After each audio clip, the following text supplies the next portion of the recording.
local que sur le volet atlantique. Je vais maintenant laisser la parole justement sur cette logique coopérative à Madame Mahé, qui va nous évoquer justement comment un syndicat mixte peut aider cette fois-ci à soutenir les victimes.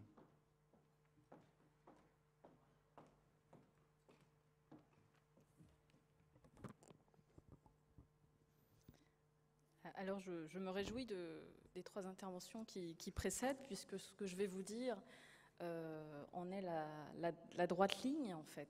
Donc, je me présente déjà, donc Sophie Bahé, je suis directrice de Vigipol. Je vous présenterai ce que c'est dans un instant.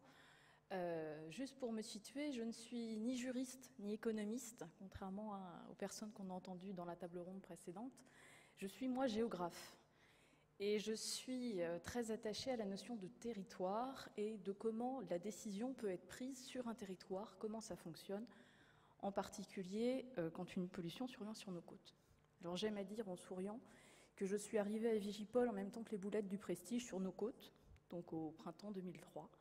Et donc ça fait 10 ans que je me préoccupe de ces questions, de savoir comment cette articulation entre les différents acteurs peut être améliorée pour gérer au mieux ce qu'on a à gérer.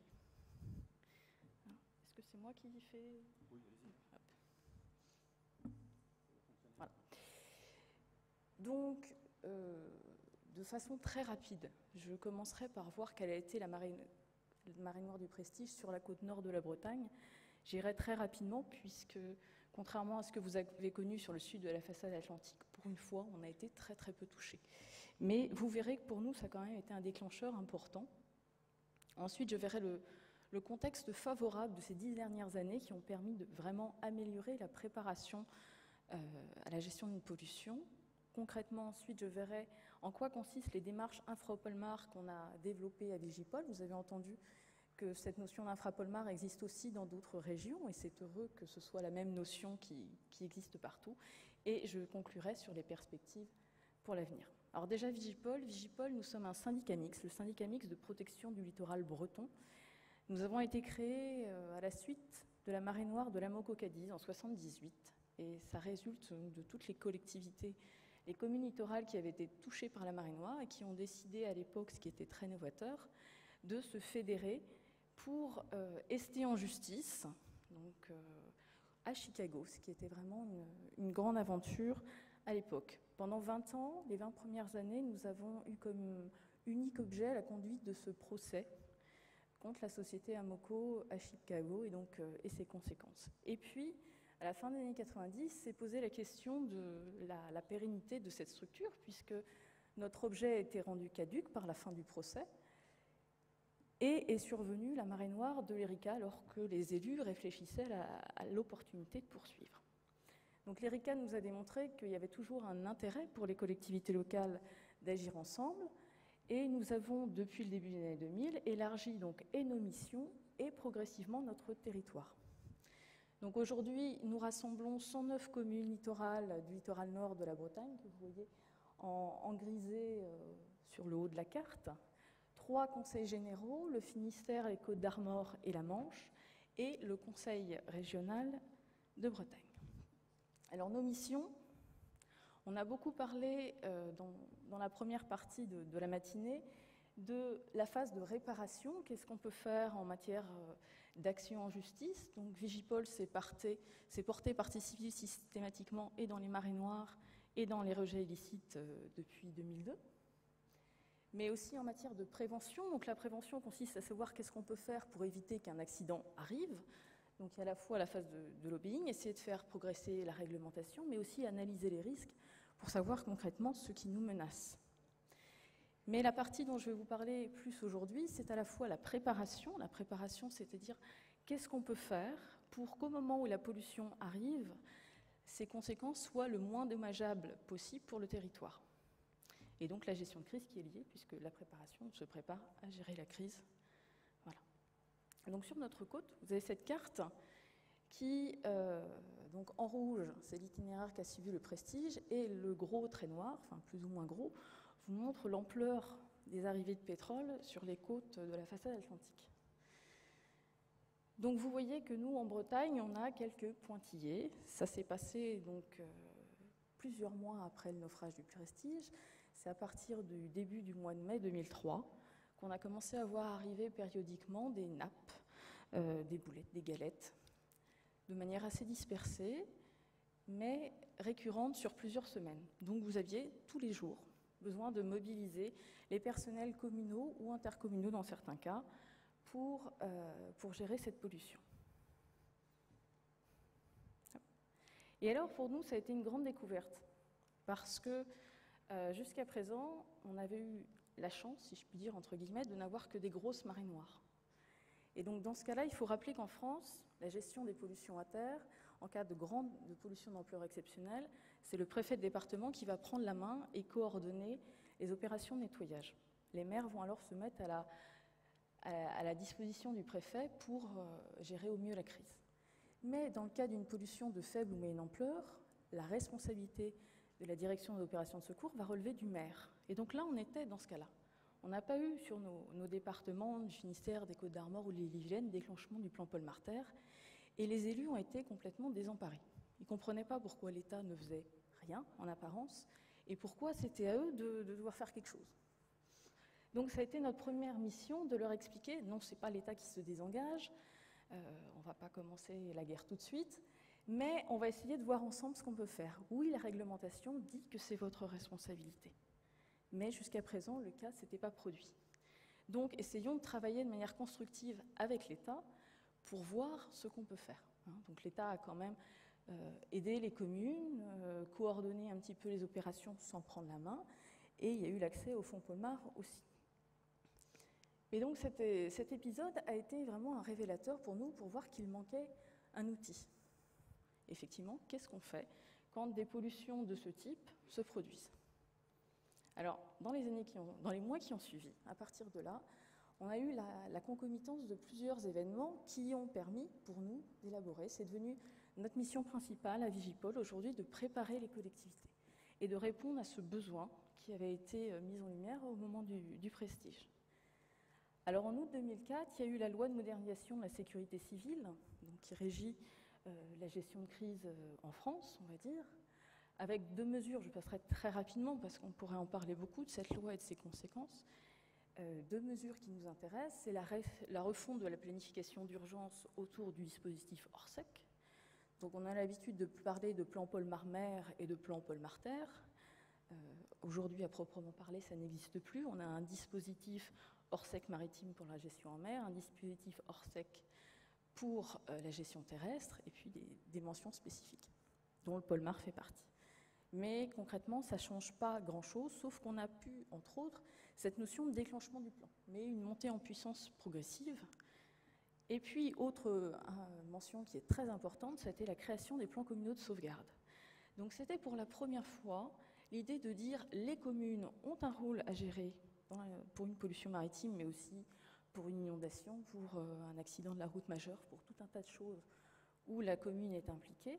Et donc l'échelon communal a lui aussi besoin d'un plan de secours. Donc si vous voulez, c'est un petit plan hors sec, mais à l'échelle de la commune.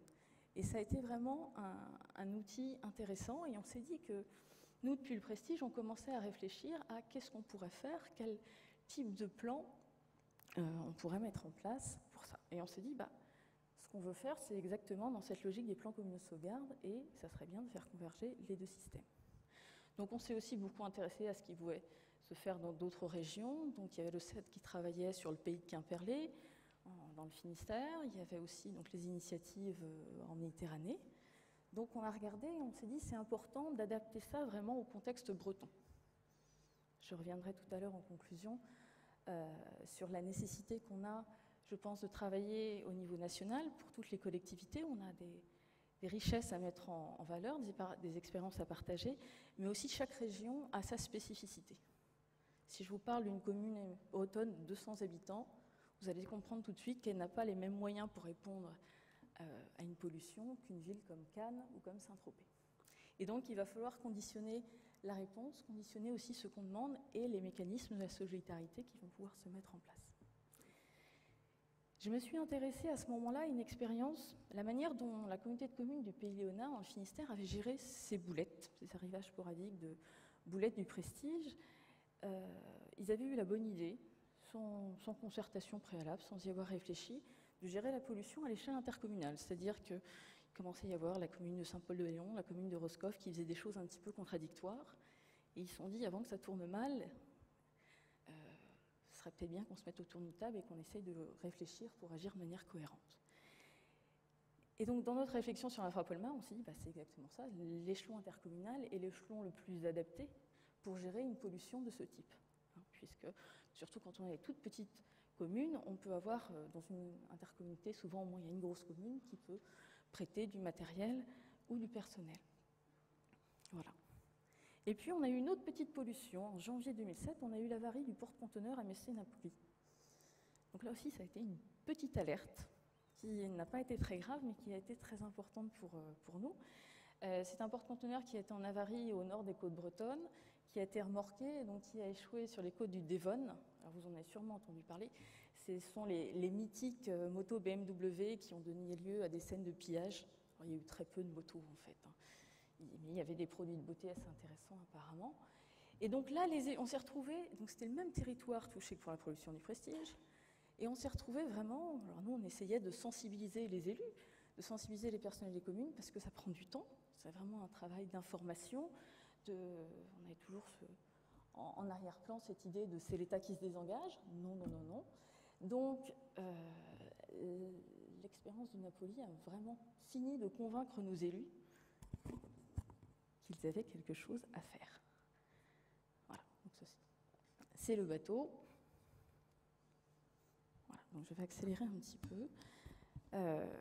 Donc, suite à cette gestion du Napoli, où c'était la première fois que Vigipol intervenait en soutien donc, des communes pour les conseiller, on a eu une demande de la préfecture des Côtes-d'Armor qui s'est dit c'est très intéressant ce que vous avez fait pour le Napoli, donc on aimerait vous reconnaître officiellement un rôle, Vigipol, dans la gestion de crise du département. Donc c'est un rôle un petit peu d'intermédiaire pour faire à la fois remonter au service de l'État les préoccupations des communes, leurs besoins, et puis faire redescendre aussi de l'information au niveau des communes en ce qui concerne l'évaluation des risques, par exemple. Et puis la préfecture nous a dit, votre plan infrapolmar, puisqu'on en avait fait un donc, pour la communauté de communes du Pays Léonard, ça serait bien que vous fassiez un plan type qui puisse être généralisé pour toutes les communes du département. Donc on a travaillé avec eux, et ensuite on s'est dit, ce plan type, il est bien, mais il faut après le réadapter précisément à chaque territoire. Il faut aussi que vraiment et les personnels et les élus de chaque territoire s'approprient la démarche. Et donc on a fait ça sur 4 intercommunalités. Et donc là, on est arrivé dans les années 2006-2007, et la région Bretagne a décidé de nous soutenir pour généraliser ces démarches au niveau régional. Donc concrètement, ces démarches, alors je parle de démarche, pourquoi ? Dans la démarche, il y a le plan infrapolmar, mais on se rend compte que si on se contente de faire un plan de secours, donc même si on le fait en concertation, même si on fait une belle formation, si on fait un exercice de crise qui intéresse tout le monde, où on tire des enseignements, les années passent, et si ce n'est pas régulièrement entretenu, mis à jour, ça ne sert pas à grand-chose au moment où la pollution survient. Donc nous, on a préféré se lancer dans cette notion de démarche, en disant c'est quelque chose qui va s'entretenir dans le temps. Les annexes, les annuaires de crise, la cartographie, tout ça doit être enrichi, actualisé régulièrement. Les personnels, les élus doivent être formés, mis en situation aussi. Ensuite, il faut rappeler que cette organisation est placée sous l'autorité du maire, puisque le maire, en cas de pollution, va agir au nom de son pouvoir de police. Et donc ce pouvoir de police, il n'y a que le maire ou le préfet qui peut l'avoir, et il n'est pas transférable. Donc même si l'échelon intercommunal est le plus pertinent pour gérer ce genre de pollution, c'est le maire qui va devoir donc vraiment engager sa responsabilité pour toutes les décisions prises. Alors ça, c'est une phrase qui est de moins en moins d'actualité, et c'est tant mieux. La troisième proposition, un plan autonome ou inclus dans le plan communal de sauvegarde. Puisqu'il y a quelques années, quand on a commencé, il y avait très peu de communes qui avaient un plan communal de sauvegarde. Et donc on avait fait un plan qui puisse marcher tout seul ou qui puisse être le volet pollution maritime de ce plan en fonction des situations des communes. La démarche globale, j'en ai parlé. Donc Vigipol est un maillon du dispositif Orsec, donc on travaille régulièrement avec les préfectures pour s'assurer d'une bonne complémentarité entre nos démarches infra-Polmar et le dispositif Orsec départemental, pour éviter les cafouillages, pour éviter les incompréhensions et les pertes de temps inutiles en cas de pollution. Donc on travaille également avec la préfecture maritime de Brest pour aussi être informés, dans le cas du TK Bremen qui s'est échoué à l'entrée de la Ria d'Etel dans le Morbihan au mois de décembre l'année dernière. On a tout de suite été avertis par la préfecture maritime, et donc on a pu aller soutenir les communes. Voilà, on est impliqué systématiquement désormais aussi dans les exercices et formations Polmar de la préfecture, et donc ce rôle des préfectures que je vous ai. Donc voilà, donc ça c'est notre plan. Ça c'est sa composition. Donc on a parlé tout à l'heure des outils Arcopol. Donc Vigipol était aussi partenaire de ce projet Arcopol. Donc il y a beaucoup de choses qu'il y avait dans nos plans qui ont été aussi reprises dans ces fiches Arcopol. Et vous verrez que nous, c'est un petit peu plus... Il y a des choses communes, mais il y a aussi des choses beaucoup plus concrètes, notamment voilà, l'annuaire de crise, la cartographie, qui est en lien avec l'atlas de vulnérabilité des plans Polmar-Terre, les recensements des moyens de lutte, et puis tout un tas de documents vraiment très pratiques, des documents types, pour éviter que les communes perdent trop de temps. Donc dernièrement, pour conclure, qu'est-ce qu'on a comme perspective? Donc, on a la chance, nous en Bretagne, d'avoir une recherche de cohérence à l'échelle de la région. Donc, c'est le Conseil régional qui a vraiment décidé de s'impliquer dans cette gestion et de nous soutenir en nous demandant un petit peu d'être son bras armé en matière de pollution maritime. Alors, on a aussi eu une remarque formulée par la préfecture du Finistère qui était très intéressée par ce que faisaient ces petits camarades du département d'à côté en Côte d'Armor, en disant « Nous aussi, on aimerait bien vous donner le même rôle qu'en Côte d'Armor, mais le problème, c'est que Vigipol ne couvre que la moitié du département. Donc, vous ne voudriez pas aller vous étendre un petit peu au sud. » Et puis, la Ria d'Etel, donc dans le Morbihan, Sud-Bretagne, là encore, nous a sollicité pour faire une démarche infra-Polmar. Et donc, ces trois démarches allaient dans le même sens, et on a décidé d'élargir donc le territoire de Vigipol à toute la région, pour avoir donc une préparation harmonisée à l'échelle de tout le territoire, puisqu'il y a vraiment une cohérence très forte au niveau Bretagne. Et puis, donc, dernier point, la démarche pilote que nous a demandé cette fois-ci la préfecture d'Ille-et-Vilaine, avec la région, un petit peu dans la foulée du projet Arcopol, ça a été de vraiment mettre en cohérence ces trois acteurs que sont donc les services de l'État, Vigipol et la région. Donc on a abouti à un projet qui va consister en une sorte de fusée à 3 étages.